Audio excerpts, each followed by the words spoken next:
Lucas capítulo 18, do verso 9 ao verso 27. Nós somos criaturas que anseiam e que, curiosamente, não conseguem ser plenamente satisfeitas. Sobre a experiência, C.S. Lewis escreveu em O Peso de Glória, um dos melhores textos dele. Se você ainda não leu, arrisque, vai ser muito bom. Os livros ou a música nos quais pensamos que a beleza estava localizada nos trairão, se confiarmos neles. Não é que isso estava neles, apenas veio por meio deles. E aquilo que veio por meio deles era apenas um anseio. Essas coisas, a beleza, a recordação do nosso passado, são boas imagens daquilo que realmente desejamos. Mas se forem confundidos com a coisa em si, tornam-se ídolos mudos, partindo o coração de seus adoradores. Elas não são a coisa em si, são apenas a fragrância de uma flor que nunca encontramos, o eco de uma melodia que nunca ouvimos, notícias de um país que nunca visitamos. Eis o que, em parte, queridos, significa ser humano. Ansiar por coisas e nunca tê-las plenamente. Do cristão, porém, pode-se dizer que ele é alguém que tem anseios satisfeitos. Para ficar com Lewis outra vez, pense em Lúcia, das Crônicas de Nárnia. Ela se maravilhou com um novo mundo e se realizou no grande leão, o Salvador. É o que acontece com um verdadeiro cristão. Embora não desfrute plenamente, por enquanto, do reino de Deus, nós podemos dizer que ele é alguém que o visita de vez em quando. Como, pastor? E mais importante ainda, pensando no tema deste mês, o que exibe um verdadeiro cristão que tem os anseios da alma realizados, satisfeitos? É o que vamos considerar nestes 3 parágrafos de Lucas 18. E para começar, eu vou ler outra vez apenas o verso de número 22. Lucas 18 e verso 22. O texto inspirado registra assim: ao ouvir isso, disse-lhe Jesus: falta ainda uma coisa. Venda tudo o que você possui e dê o dinheiro aos pobres, e você terá um tesouro nos céus. Depois venha e siga-me. Vamos orar? Senhor, nós te louvamos por este culto que te celebramos, por todos os elementos dele. São valiosos, prescritos por ti, instrumentos teus para nos abençoar. Mas nós sabemos, ó Deus, que a proclamação de tua palavra é o ponto alto do culto, porque se trata, como diziam os reformadores, da vox Dei, da tua voz. Quando um pregador é fiel à tua palavra, ele se torna naquele momento tua boca para abençoar teu povo. Que assim seja nesta manhã. Nós contamos com a assistência de teu Espírito e pedimos tudo isso em nome de Jesus. Amém.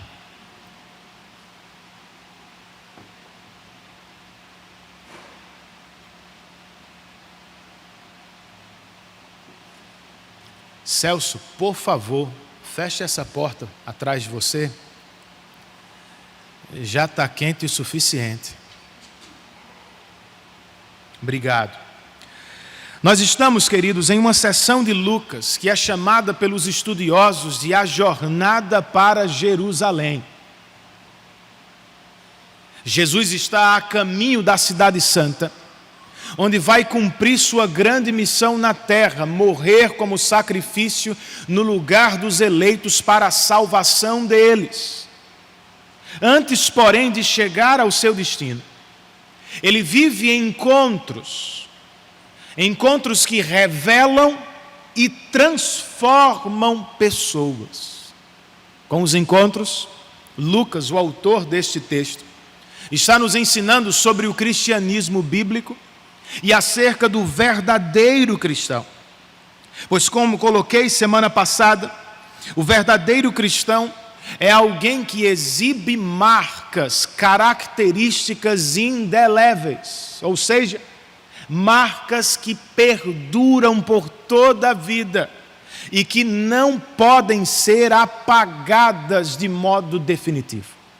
De novo, a pergunta é a mesma: quais são estas marcas?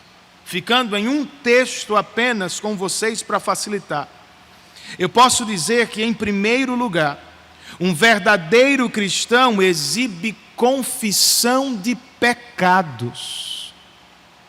Volte aí os seus olhos para o texto outra vez. Vamos ler os versos 9 e 10, parte A.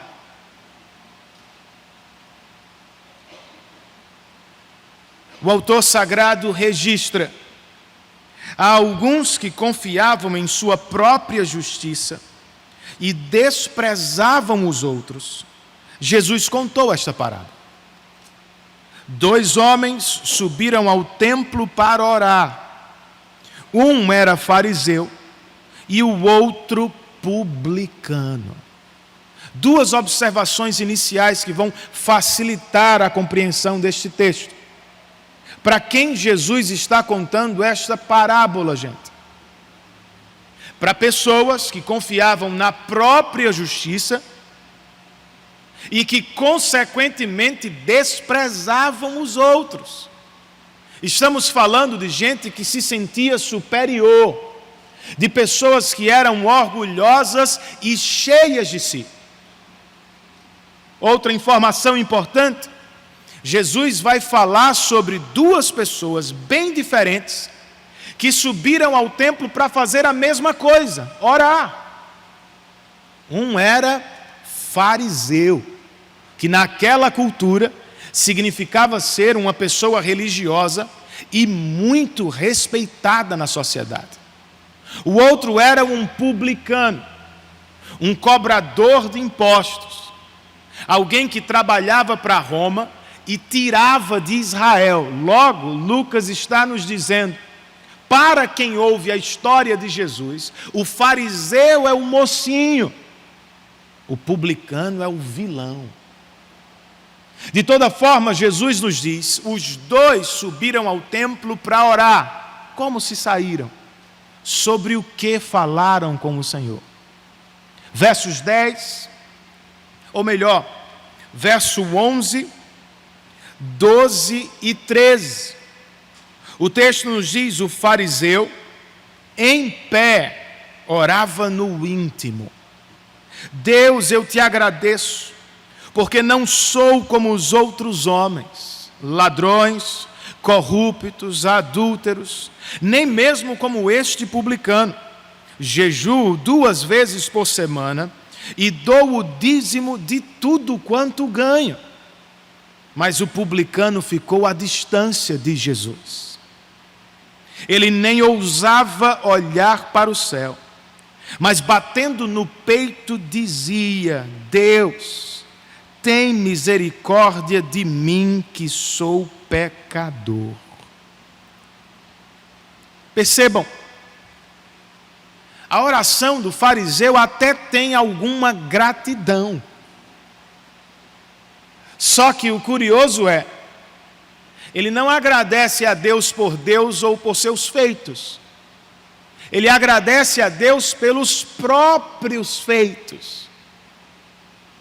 Alguém colocou o seguinte: enquanto ora, este fariseu olha para Deus de relance Mas a verdade é, ele está concentrado em si mesmo.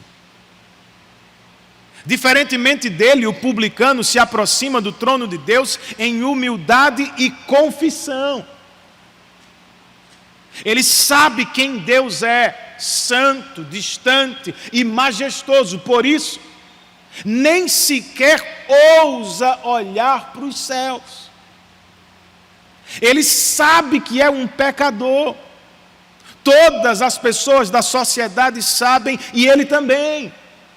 Ele se sente condenado e sabe que, se Deus não o ajudar, é assim que ele viverá por toda a vida e, quem sabe, por toda a eternidade. Por isso, sabendo quem Deus é em uma ponta e sabendo quem é e estando em outra, ele clama pelo único meio de reconciliação.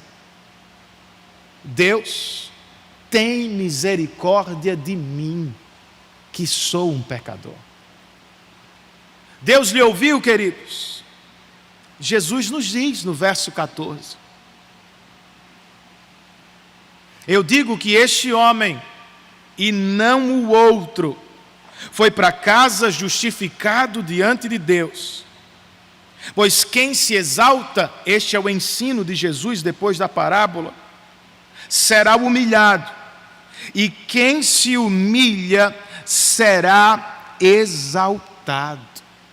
Lembre-se do público para quem Jesus está contando isso. Pessoas que confiavam na própria justiça e que desprezavam os outros. Essas pessoas muito provavelmente ficaram chocadas com a conclusão de Jesus. Porque na ótica delas, o fariseu é quem merecia ser aplaudido. O publicano, cobrador de impostos, é execrado. Mas segundo Jesus, não foi o fariseu, foi o publicano que voltou para casa justificado. O que significa, em termos bíblicos, que porque confessou os pecados e pediu misericórdia, Deus o perdoou e o aceitou como justo diante dele. Tirando os olhos do texto por um instante, diga-me, com quem você se parece mais? Com quem nós nos parecemos mais? O problema do fariseu, irmãos, e de muitos religiosos dos nossos dias, é que eles se acham dignos e merecedores das bênçãos de Deus. Não se percebem como doentes que precisam de médicos. Eles se veem como residentes que podem até ajudar o médico. Será? Não precisam que Deus lhes faça algo para salvá-los. Eles entendem, nós fazemos algo e então Deus nos salva por merecimento. Tais pessoas, por mais bem vistas que sejam pela sociedade, voltam para casas ao fim do dia condenadas por seus próprios pecados, por um orgulho religioso. Os cristãos são religiosos, mas não orgulhosos.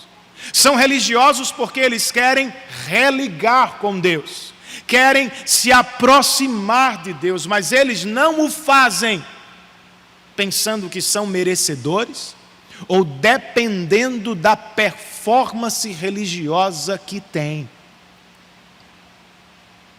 Os verdadeiros cristãos são mais parecidos com o publicano. Eles sabem que Deus é santo. Eles sabem que são pecadores que nada merecem.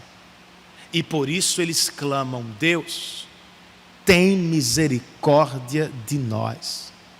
Quando clamamos como o publicano, Deus, tem misericórdia de nós, nós estamos confessando, irmãos, que embora sozinhos estejamos condenados por nossos próprios pecados, nós cremos que Deus pode nos salvar para a glória dele. E ele o fez. Ao longo de todo o Antigo Testamento,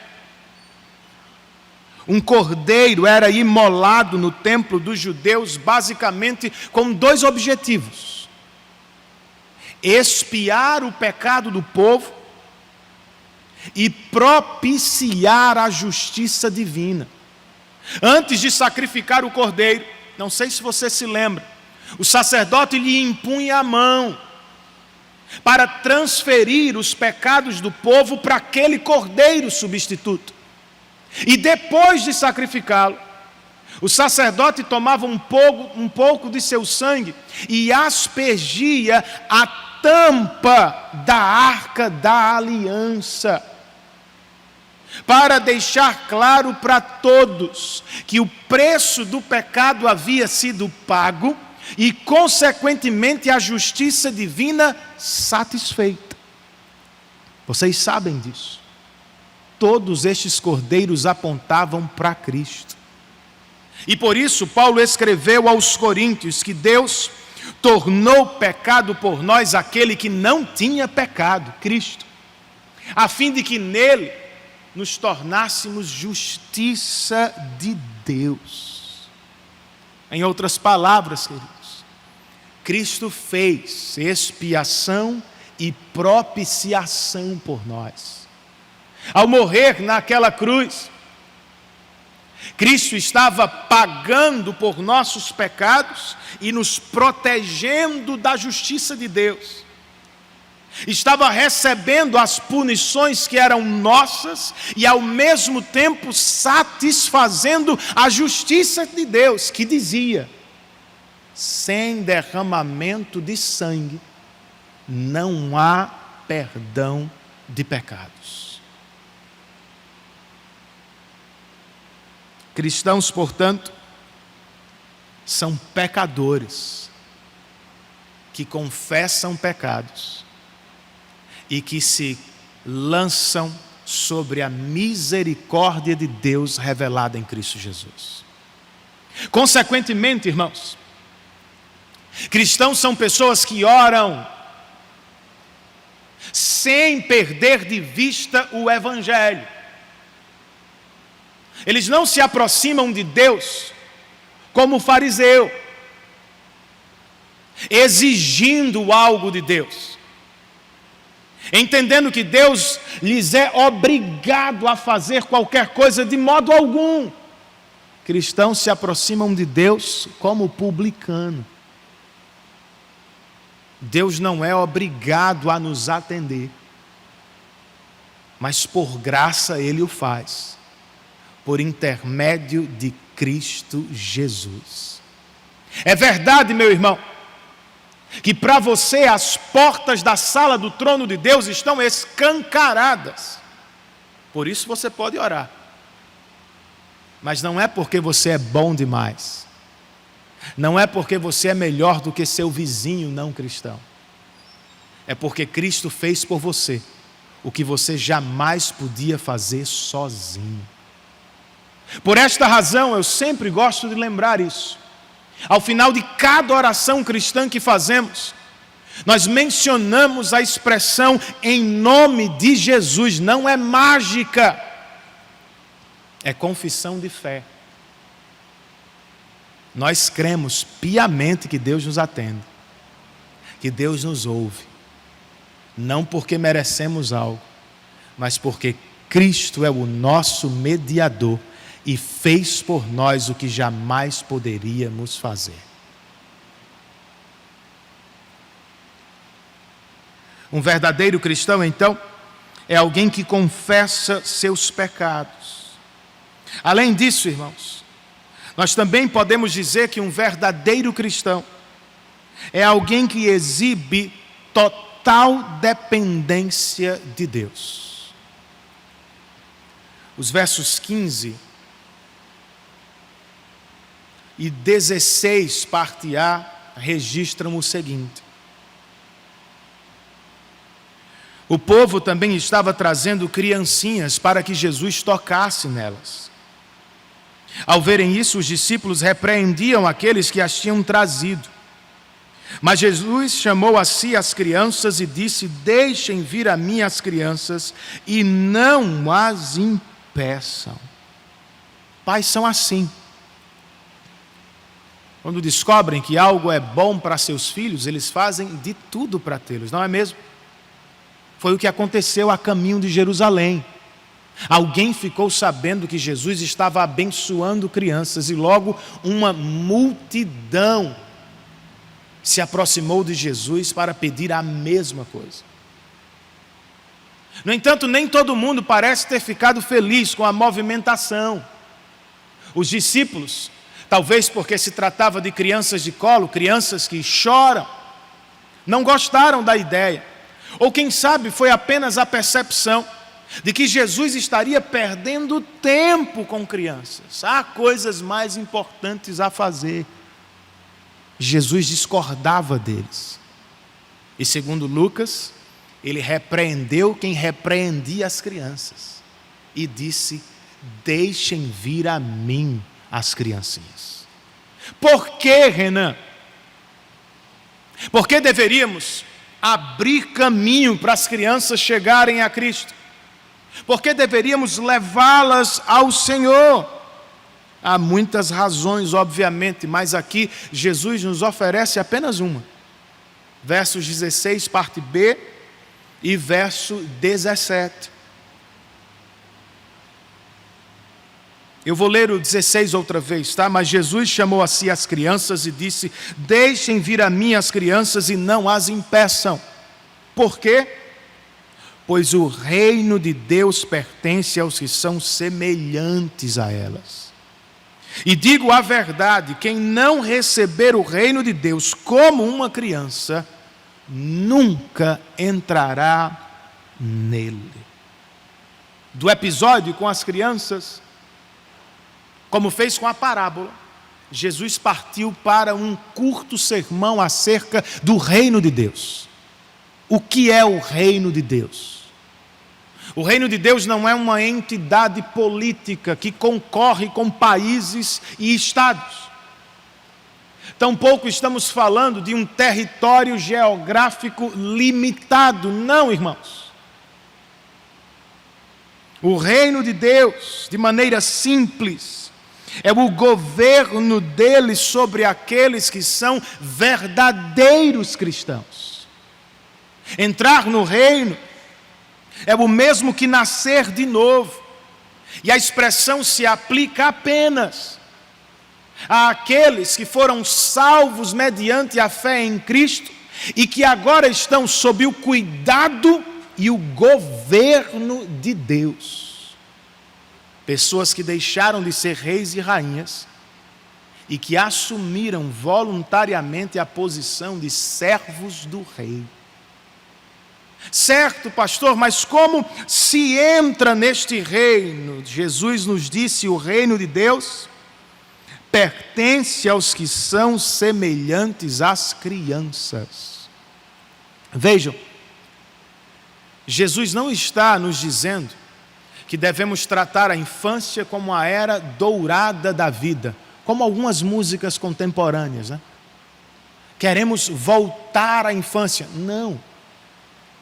Jesus também não está nos dizendo que devemos tratar a imaturidade como uma virtude, de forma alguma, irmãos. Ainda assim, Jesus está dizendo que sobre relacionamento com Deus, as crianças podem nos ensinar. E de tudo que elas podem nos ensinar, o mais importante se acha aqui no verbo receber, pois Jesus afirmou: quem não receber o reino de Deus como uma criança, nunca entrará nele.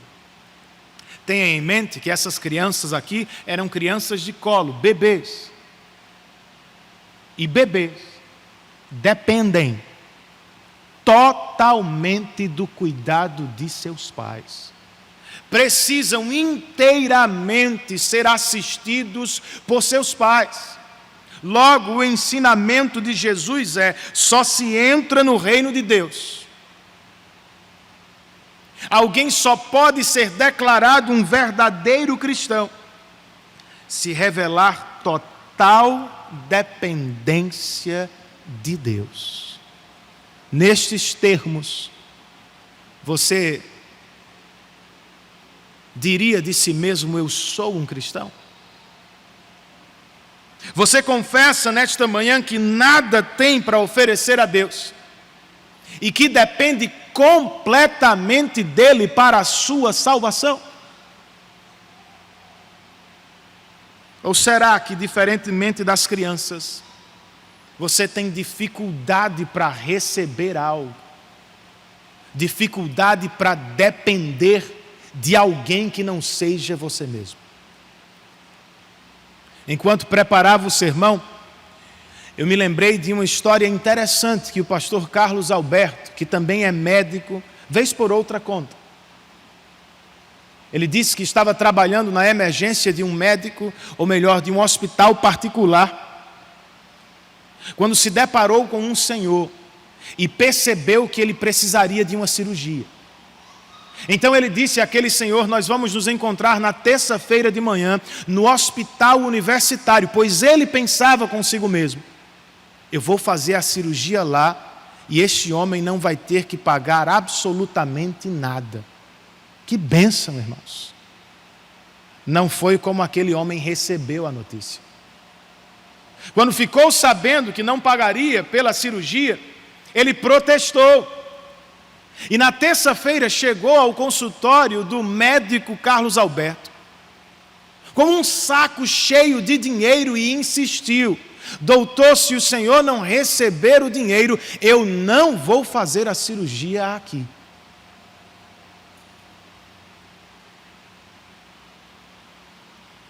Isso se chama orgulho, irmãos. E muitas pessoas não entram no reino de Deus por cometer este mesmíssimo pecado. Elas não conseguem receber o reino como crianças que dependem de seus pais.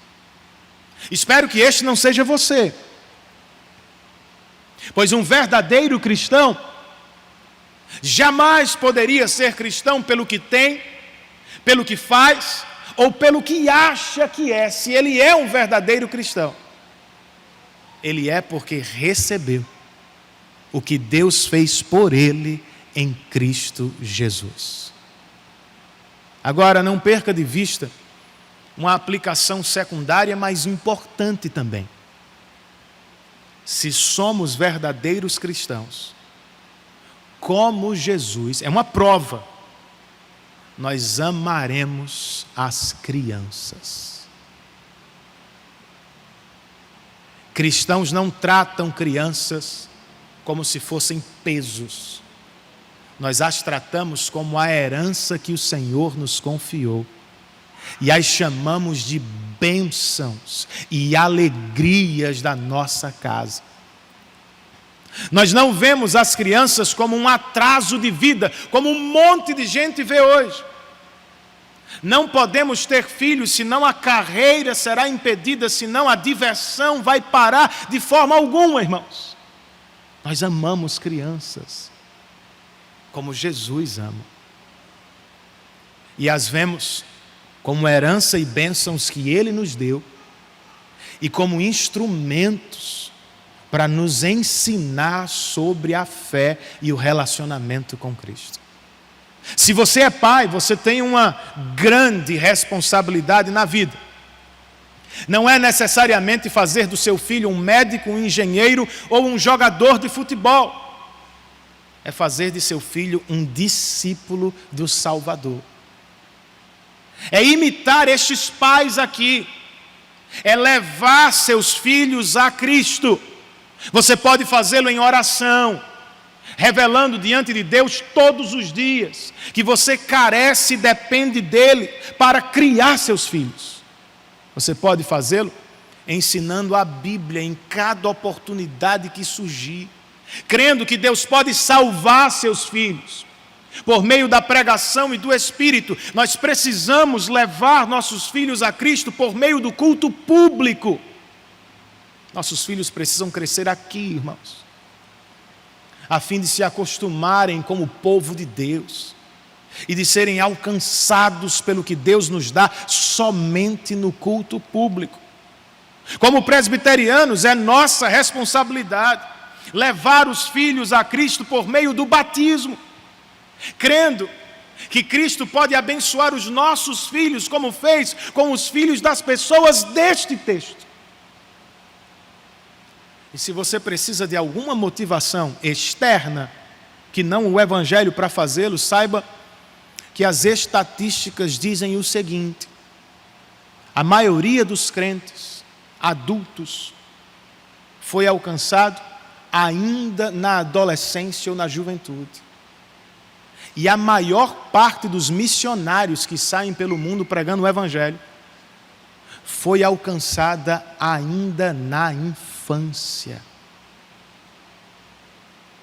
Acredite no que o sábio Salomão escreveu.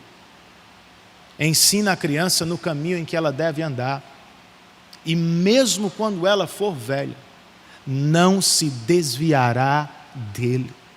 Faça a sua parte, pai, e não tenha dúvida, Deus fará a dele. Amém?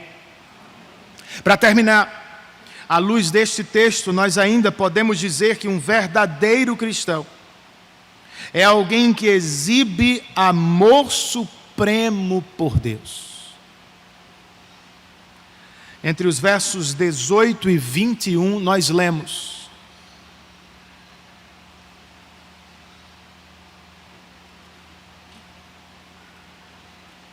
certo homem importante lhe perguntou: bom mestre, que farei para herdar a vida eterna? Por que você me chama bom? Respondeu Jesus. Não há ninguém que seja bom a não ser somente Deus. Você conhece os mandamentos? Não adulterarás, não matarás, não furtarás, não darás falso testemunho, honra teu pai e tua mãe. A tudo isso tenho obedecido desde a adolescência, disse ele. Ao que parece, o jovem rico passou no teste de Jesus, se parássemos aqui. Ele tem muito dinheiro, ele conhece muito da lei de Deus.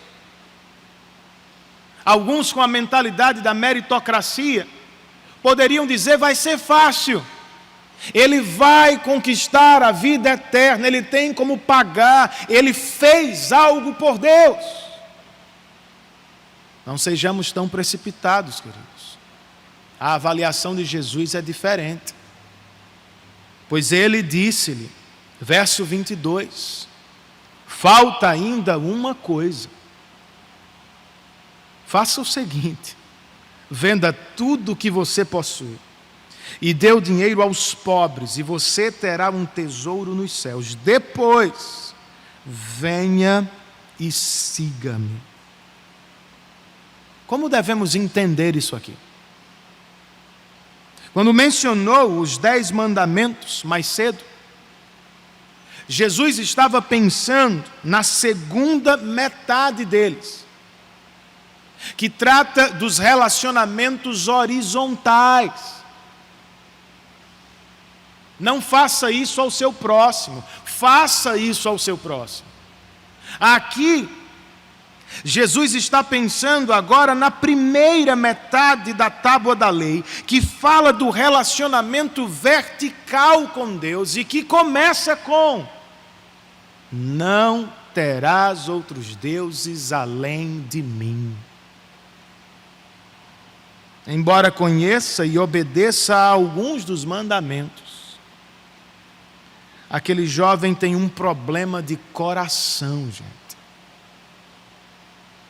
Ele adora a mais de um Deus. Ele se aproxima de Jesus perguntando: o que posso fazer? E Jesus lhe diz: pare de fazer. Pare de adorar ao Deus riqueza. Ele consegue? O verso 23 nos diz que, Ouvindo isso, ele ficou triste, porque era muito rico. E Jesus, verso 24, vendo-o entristecido, disse, é o ensino dele depois do episódio: como é difícil aos ricos entrar no reino de Deus. De fato, é mais fácil passar um camelo pelo fundo de uma agulha do que um rico entrar no reino de Deus. Todo mundo entende isso aqui, não entende?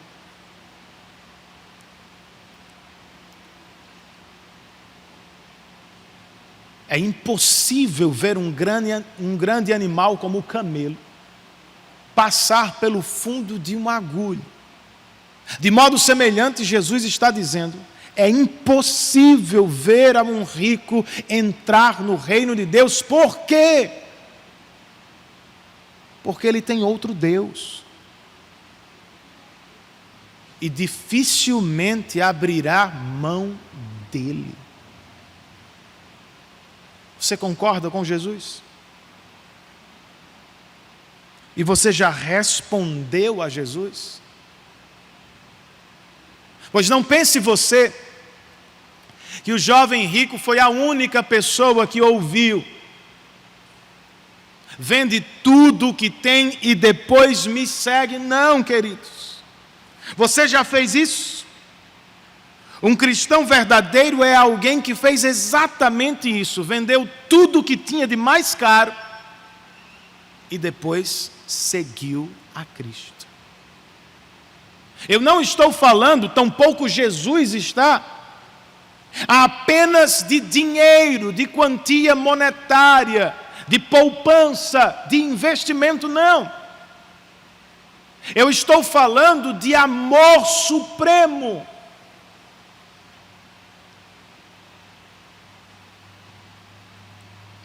Por que o jovem rico não atendeu a Jesus? Por que ficou tão triste? Porque ele amava a riqueza, e o poder, e o conforto, e o status, e a segurança que ela lhe prometia. Quando considerou o convite de Cristo, quando fez as contas, os cálculos, na leitura dele, não era vantajoso.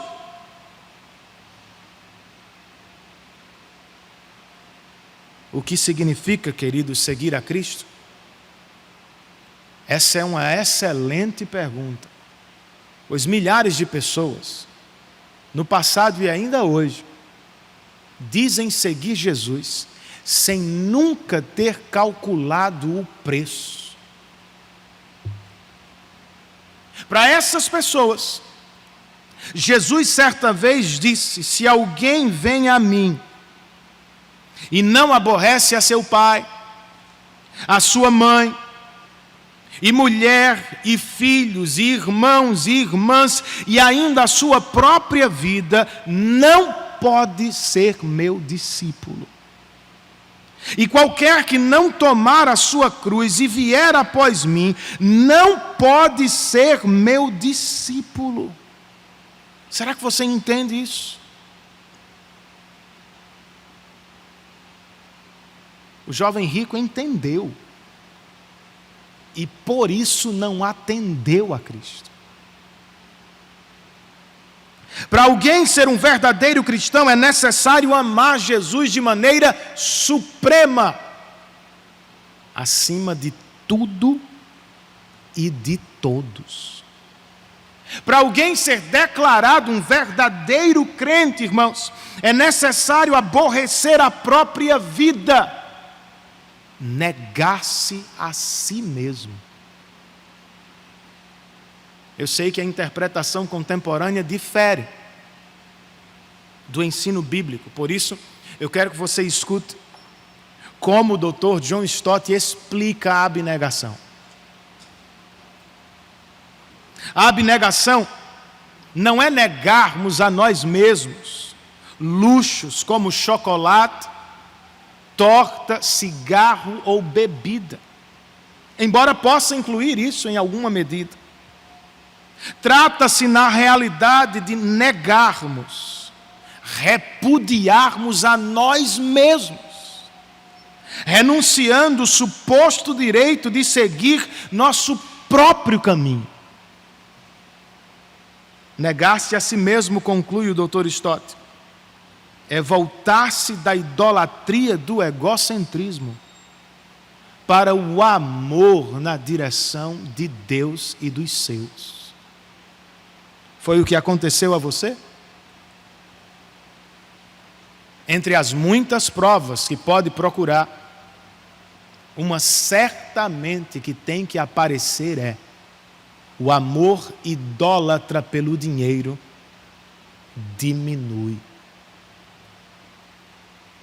No lugar dele nasce amor por Deus e por seu reino. Pois, embora ainda sejamos deste mundo, cristãos genuínos não são mais possuídos por ele.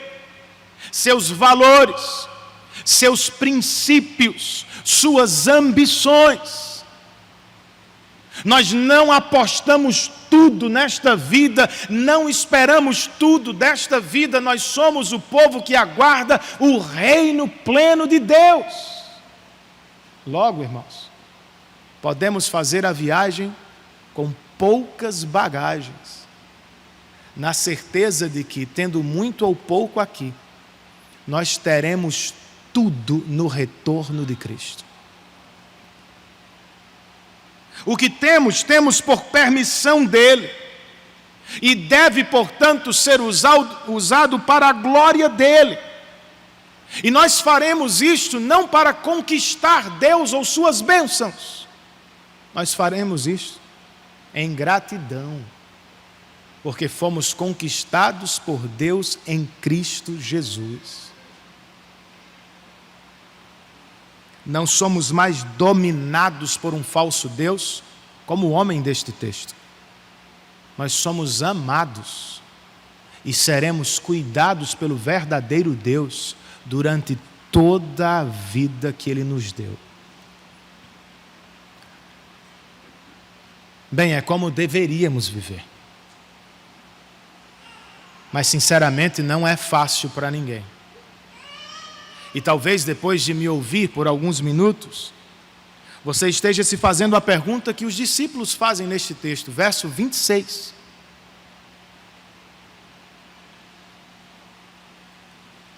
Lucas nos conta que os que ouviram isso perguntaram: então, quem pode ser salvo? A pergunta é pertinente. Quem pode negar a si mesmo na força do braço, apresentar-se diante de Deus sem nada para oferecer, como um pobre, como uma criança lançar-se inteiramente aos cuidados de Deus? É difícil, irmãos, de fato. Mas como Jesus coloca no verso 27, e com ele eu concluo: o que é impossível para os homens é possível para Deus. O que significa que Ele pode nos libertar do nosso orgulho, da idolatria que está sentada no coração, da altivez. Ele pode nos destronar e nos colocar aos pés dele por pura graça e amor. Se Ele o fizer, nós ficaremos como Lúcia de Nárnia, maravilhados com um novo mundo e realizados com um grande Salvador. Se leu ou assistiu aos filmes, você deve lembrar que voltar para a Inglaterra é extremamente difícil para aquelas crianças. Por quê? As crianças querem ficar em Nárnia, por quê? Ao fim do 5º livro, quando descobre que não voltará mais para Nárnia, a pequena Lúcia, soluçando, diz: mas Aslan, Nosso mundo é Nárnia. E como poderei viver sem ver-te? Vejam, o anseio da alma dela não é Nárnia. É Aslan, o leão que representa a Cristo. Em resposta, o leão lhe diz: você há de encontrar-me, querida. E seu irmão Edmundo lhe pergunta: mas você está também em nosso mundo?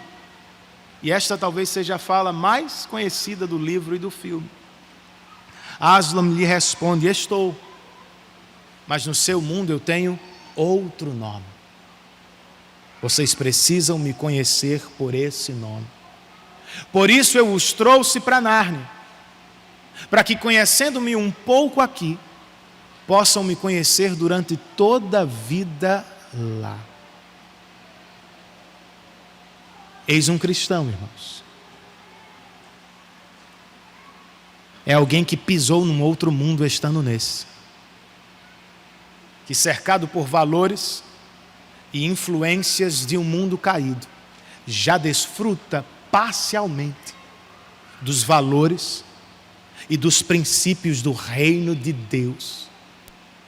Um cristão é alguém que foi profundamente amado por Cristo e que, em resposta, ama a Cristo também profundamente. Ele vai fazer de sua vida uma jornada para conhecer a Cristo, adorar a Cristo e servir a Cristo. Sinceramente, eu espero que você seja um genuíno cristão. E que estes sermões de janeiro não tenham servido para assustá-lo, mas para confirmá-lo. Mas se você não for um verdadeiro cristão, se for apenas alguém que gosta de Jesus, alguém que ouve acerca de Jesus, alguém que desfruta de benefícios do povo de Jesus, mas ainda não foi atingido na alma por Ele, eu espero que isso aconteça nesta manhã. Ore a Deus no seu coração e faça como publicano. Diga: Deus, tem misericórdia de mim porque eu sou um pecador. Se Ele atendê-lo, você saberá. Nós veremos frutos, marcas indeléveis, marcas que perduram por toda a vida.